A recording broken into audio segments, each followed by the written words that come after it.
Hi everyone, in this quick Excel tutorial, I'm going to show you how to create a dynamic chart using the index and match function with this coffee shop table data. This table shows the number of customers visiting a coffee shop from Monday to Sunday over 4 years, in this case 2022 up to 2025. Every time when I change the year value here, you should be able to see the graph is automatically being updated. So this is exactly what I'm going to teach you in this particular tutorial. Now let's get into the tutorial. So the first thing that I'm going to do them here is to bring the drop down menu for the year so that I can be able to select different years from this drop down menu. For that, select this particular cell, go to the option data, go to the data validation, pick the first option. From here, select this down arrow, choose the option that says list. Here, type the years that you want to display them as a drop down list. So 2022 is the first one, 2023, 2024.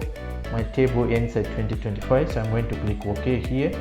Now you should be able to see this drop down button. When you click here, you should be able to see the different years here.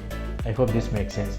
So the next thing is, every time when I change the year here, this particular table that I have has to be updated. Let's say for example, when I choose the year 2023, the data that I want to display them here should come from this big table that I have where it says coffee shop customer table, and then it should be able to pick this particular column data, and then it should be able to put that information into this small table that we created. For that, we are going to use index and match function here in Excel. Let's see how we are going to make use of the index and match function to pull the data from this big table to the small table that we created, and then from there we should be able to know how to create a dynamic graph. So the first thing that I'm going to do them here is to select this particular cell. I'm going to use the function index. So this particular index, first we need to select the range of data that we have. The range of data that we have is starting from this cell all the way up to this cell, isn't it so? So that's the first parameter. So the next thing that I'm going to do them here is to use the match function. So what am I going to match? I'm going to match these days from the week with the data that I have. In the second match function, I'm going to match the years with the data that we have. So for that, let me just choose this particular cell, because this is a cell that has the first day of the week. So what is this cell? This is C and this is 11. So here I'm going to say C11, comma. Now what is next? You have to choose all the days of the week, isn't it so? First we are selecting the first cell. After selecting the first cell, you have to select all the days of the week by selecting all the days, and that will be my first match function. And then I'm going to end this particular function with a 0. 0 simply means, as you can see them here, we want an exact match. When you put 0, it simply means we are looking for an exact match.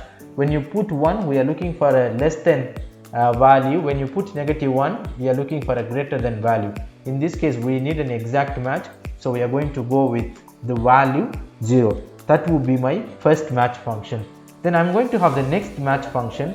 So the first match function will match the days of the week. The second match function has to match, so I'm going to select this particular cell, because every time when I make changes on that particular cell, you should be able to pick the year from this drop down list. Second thing, what are you going to match these years with? The years that you have them here in the table. And then comma, I'm also going to put 0 because I'm looking for an exact match. I think we are done. Let's hit enter. Then I'm sure that you are able to see 140 here as a value, especially when you choose the year 2023 from this drop down menu. Let's just change it to a different year, 2025. So 2025, Monday has 185 customers. I'm sure that you can able to see 185 here. Let's just drag and drop to see if this value can be applied to the remaining cells in this same table. When I drag and drop, I'm sure that you can able to see NA, which is simply means not applicable. The reason why that we are getting this error, because of these formulas that we are using them here. What we need to do them here is we have to make some of these cells as absolute. So we are going to use $signs inside this formula to make these values absolute. What does that mean, absolute? Meaning it won't change when you drag the formula to the next cells. So for that, I'm going to select this formula and press F4 on your keyboard to make it absolute. So when you press F4, I'm sure that you have noticed there is a dollar sign that is added to this formula, which simply means it's making it absolute. Absolute simply means value cannot be changed. But there is a one problem with this dollar sign on every cells is because this particular cell that we have, which is C11, every time when I drag down to the next cell, from C11 it has to become C12. In that case, we want to change the value. We don't want to keep it absolute. For the same, what I'm going to do, I'm going to remove this dollar sign only on the C11. Why? It's because when I drag down from C11, it has to go to the C12. But for the other cells, I don't want to make any changes. So make sure to remove the dollar sign from the C11, meaning you are not going to have an absolute value. Instead, you are going to have the relative value. So you're going to the far end now, hit enter.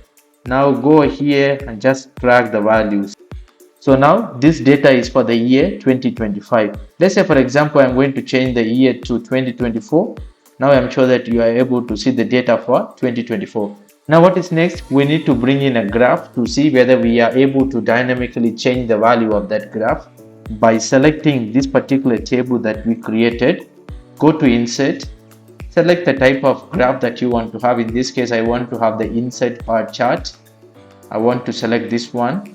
Here I'm going to put it like this. I want to have the background color as black. If you want to change the color of this chart, you can simply click on this one, change colors, and select the colors that you want. Let's say for example, I'm going to choose this one. Now select any year from this drop down menu. I'm sure that you can able to see the graph is dynamically being updated. This is a power of Excel. This is a power of index match function in Excel to create dynamic graphs. In case if you want to use any other alternative methods like XLOOKUP, you need to have higher versions of Excel installed on your machines. I'm sure that you need to have 2019 version and above, or you need to have Microsoft 360 for you to work with XLOOKUP function, which you can actually do the same thing that you have done with the index match method. If you have a lower version of Excel installed in your machine, make sure to go with an index match. Otherwise, it's recommended you can go with XLOOKUP function to do the same. That's it guys. I hope you have liked this tutorial. Do not forget to hit the like button and subscribe the channel for more videos like this. Thank you.